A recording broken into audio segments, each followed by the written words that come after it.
si nous voulons comprendre les tendances du monde actuel, nous devons aller dehors de la terminologie de la mondialisation. Et je vais naturellement attaquer ou attenter quelques vaches sacrées de la fin du siècle.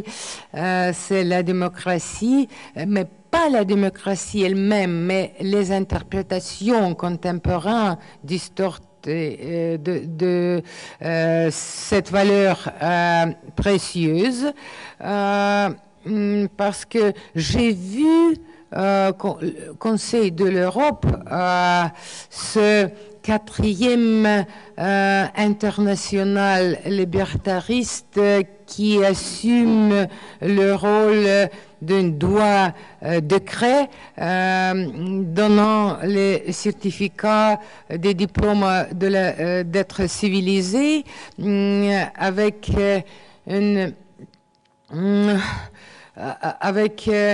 une militance que j'ai connue avec la propagande communiste dans mon pays. Jamais, et quand on parle de la politique étrangère de l'Amérique, il faut ajouter que ce ne sont pas seulement les États-Unis, mais c'est une cohorte intellectuelle internationale qui soutient toutes les manipulations avec les valeurs comme la démocratie et les droits de l'homme. Et ça nous pose une question pour réfléchir. Jamais dans le monde on n'a pas tellement parlé de démocratie, pas tellement juré sa foi, mais ce à quoi il faut jurer une fidélité éternelle semble si différent de toutes les interprétations classiques. Les principales caractéristiques d'une société démocratique et de l'état de droit sont les droits des individus garantis à l'intérieur du pays, les moyens démocratiques de la transition du pouvoir, déterminés par la Constitution et les lois, et enfin garantis par le droit international des principes de conduite démocratique des États sur la scène internationale. C'est le respect de la souveraineté d'autres États et la non-ingérence dans les affaires intérieures. Au cours des dernières années, on a finalement révélé les profonds changements dans l'interprétation de tous ces aspects. L'intervention humanitaire, la promotion par les mentors de la démocratie d'une série de révolutions botaniques qui auraient qualifié il y a 20 ans coup d'État dans l'Ouest aussi, d'intervention des partis étrangers dans les processus d'autres pays. Tout cela indique une profonde crise de la démocratie et de ses interprétations classiques. La naissance, histoire de tous les idées, tous les grandes idées de naissance au déclin détectent un modèle inévitable. Dès que l'idée devient un cliché de légitimer la respectabilité politique, un instrument des intérêts politiques et économiques, elle devient dégradée. Elle se transforme en quelque chose d'autre.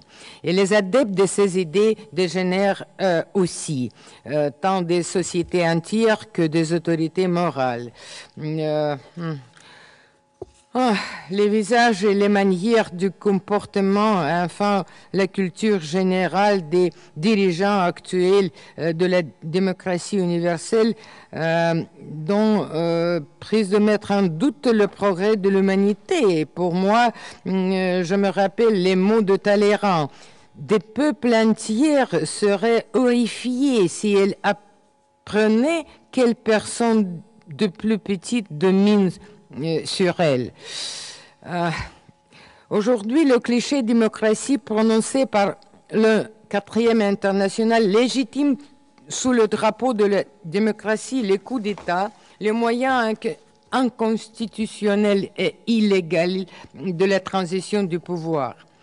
La démocratie est devenue l'objet de chantage politique, d'ingérence dans les affaires intérieures des États souverains, de la manipulation pharisaique des termes.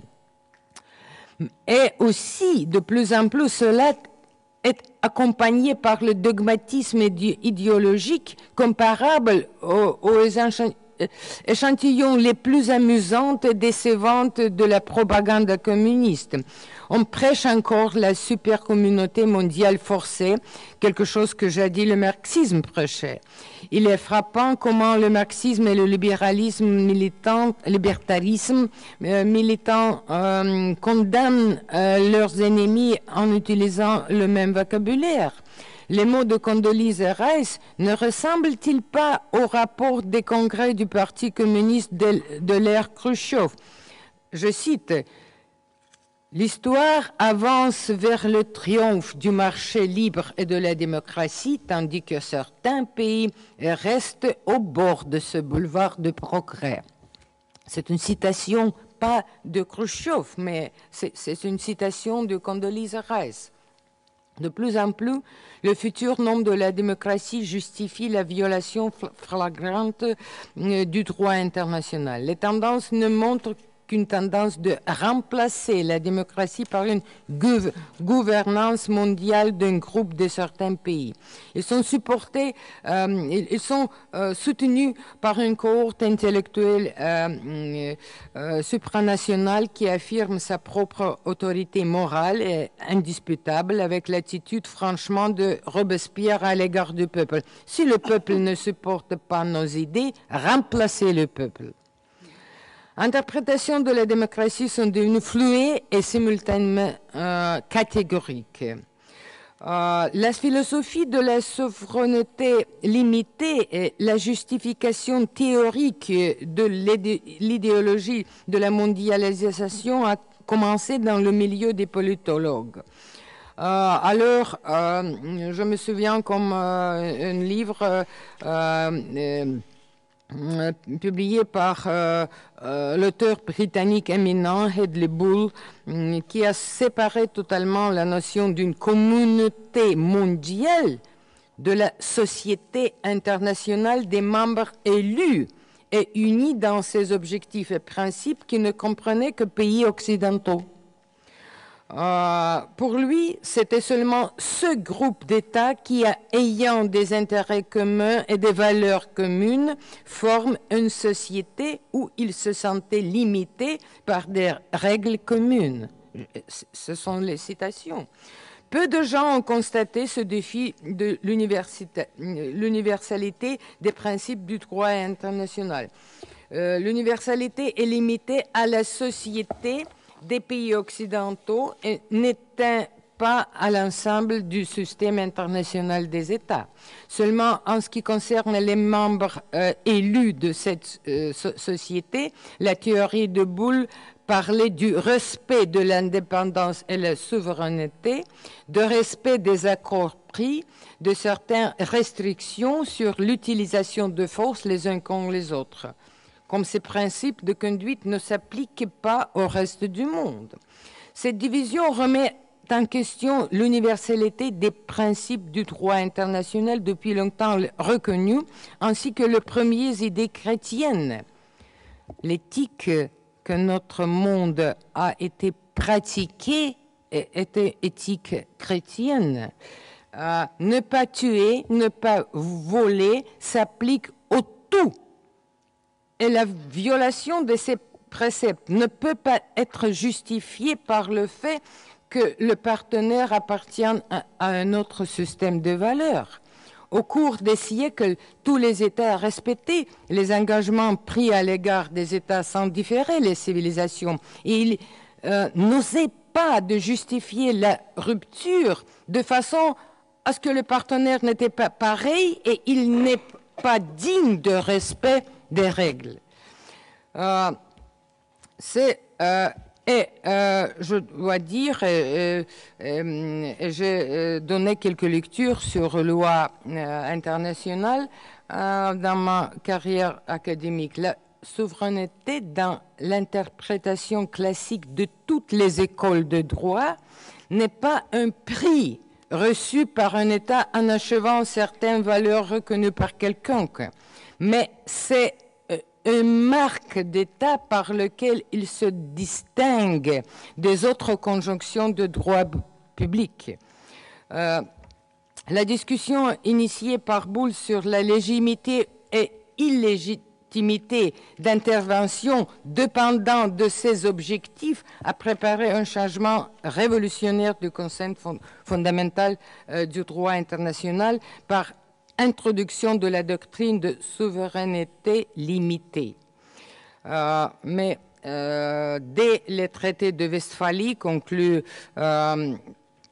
1688 ont mis fin à la guerre de 30 ans, une guerre menée pour les raisons idéologiques, dans les mots, le vocabulaire d'aujourd'hui, et religieuses. Depuis cette date, c'était l'État-nation qui est devenu le porteur de toutes les obligations et les droits sous droit international, quelle que soit la forme de son gouvernement qui variait selon le choix national. Les Lumières et la démocratie libérale originaire ont fait de la souveraineté du peuple leur point de départ. Le droit international public est basé sur le principe de la souveraineté absolue de chaque État-nation qui ne peut pas être rangé au premier ou au deuxième rang selon le degré de civilisation que chaque État aurait atteint. En ce qui concernait le principe de non-ingérence et de la souveraineté elle-même, la théorie de Boulle a posé une question. Quel type d'intervention devrait être considérée comme illégale? Celle qui est commise avec l'objectif de changer la politique étrangère d'un État ou celle qui a pour but de modifier par force son système interne? Dans une tentative de faire l'idée du droit d'ingérence humanitaire politiquement correcte, un des politologues, Eichhorst, a essayé de se référer à l'utilisation de la force par les puissances européennes contre la Turquie en 19e siècle pour protéger les chrétiens. Mais il y a une différence principale entre une intervention humanitaire et une déclaration de guerre officielle. Dans le passé, le statut officiel de guerre, c'est un état juridique qui est réglé par un ensemble de règles. Il donne par-dessus tout le droit de se défendre, ne demande pas d'autres pays se joindre à la guerre. On n'a jamais essayé de diaboliser l'objet d'attaque et le résultat de la lutte n'était pas prédéterminé. Les théoriciens avancés plaignaient aussi que la Charte des Nations Unies et le droit international étaient pleins de contradictions. Ils limitaient le droit d'État civilisé et progressif de recourir à la force contre les barbares, malgré le fait que la Charte interdisait les États traiter mal ces individus. Mais aujourd'hui, toutes les normes de droit international sont bafouées quand les moyens anticonstitutionnels de changer le gouvernement sont justifiés par une morale supérieure. Mais cependant, il y a 20 ans, l'interprétation classique a toujours prévalu. Elle a été exprimée par exemple par l'historien et politologue autorité Stanley Hoffman. L'intervention contre un État souverain avec le but de changer son gouvernement ou influencer ses affaires intérieures devrait certainement être considérée comme illégale. Ça a été écrit en 1972. Mais aujourd'hui, l'école mondialiste a rejeté complètement cette thèse. Oui. Approcher. Approchez. Ah, merci. Ah, oui. Je doute beaucoup que les États-Unis puissent se conformer à la loi islamique et extrader le président Bill Clinton à un tribunal international charia pour être jugé pour adultère. Toutefois, les États-Unis eux-mêmes sont tout à fait convaincus de la légitimité du tribunal pour l'ex-Yougoslavie, qui juge les citoyens des pays souverains pour les actes commis dans ses propres pays dont les lois ne les qualifient comme crimes. C'est où est le droit national et où est le droit international, il faut réfléchir. Sur quelle base certains pays assument-ils le rôle du droit décret? Qui a usurpé, et ils ont usurpé tous les éléments constitutifs de la séparation des pouvoirs? C'est le trait principal d'un état de droit. Ils nomment même les règles. Ils évaluent leur conformité elle-même et les sanctionnent, le punit. Il punit aussi.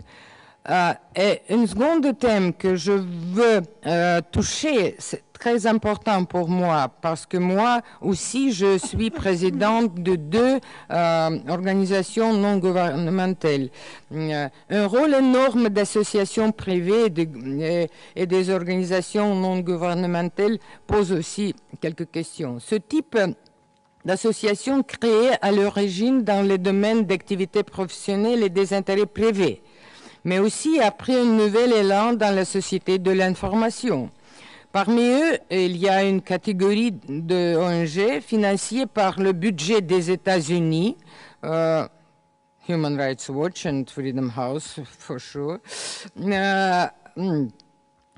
affirment le rôle des juges en matière de la politique publique dans tous les pays. Cela va bien au-delà des limites de la société civile.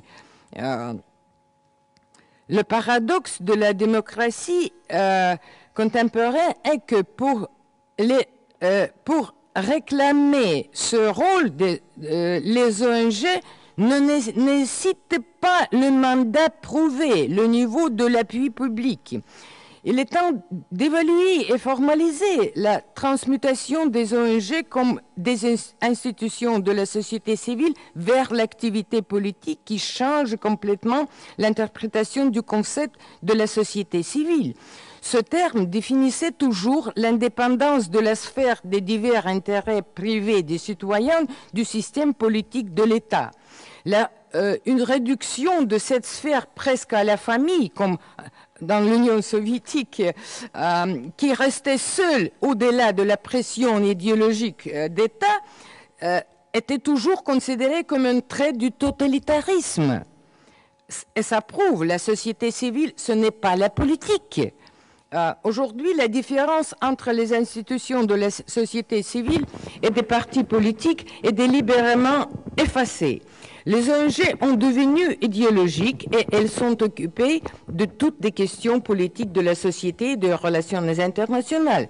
Mais si les partis politiques classiques prouvent leur crédibilité aux élections, démontrant le niveau de soutien public, ce qui est un mandat démocratique à imposer leur opinion à la société et au gouvernement, les ONG ne sont pas obligées de prouver leur droit à être votre propre populi, à être le ministre public totalitaire des procès staliniens.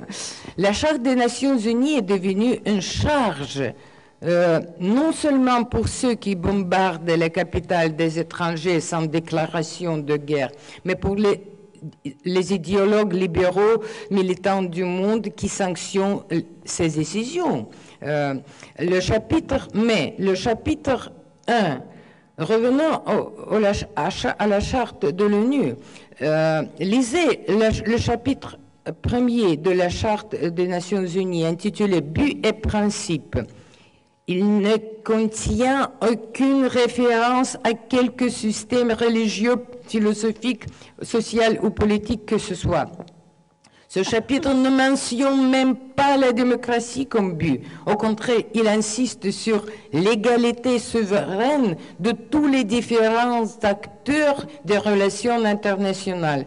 Et ça signifie que des républiques comme des monarchies, les sociétés à caractère religieux ou laïque et des démocraties libérales de type occidental sont, du point de vue du droit international et de la Charte de l'ONU, tous ces États sont absolument égaux en droit. Aucun d'entre eux ne peut être qualifié de progressiste ou de réactionnaire. Et dans son temps déjà, Kant disait qu'une guerre de châtiment, bellum punitivum, entre États était inacceptable, précisément parce que les relations entre États ne sont pas des relations entre supérieurs et inférieurs. Et la Charte de l'ONU interdit l'utilisation de la force ou menace de celle-ci contre l'intégrité territoriale et l'indépendance politique de tout État. Aujourd'hui, les petits États sont à la merci des puissants. Le monde non occidental interprète la prêche sur le droit de bombarder au nom de la démocratie universelle comme un échec des valeurs occidentales.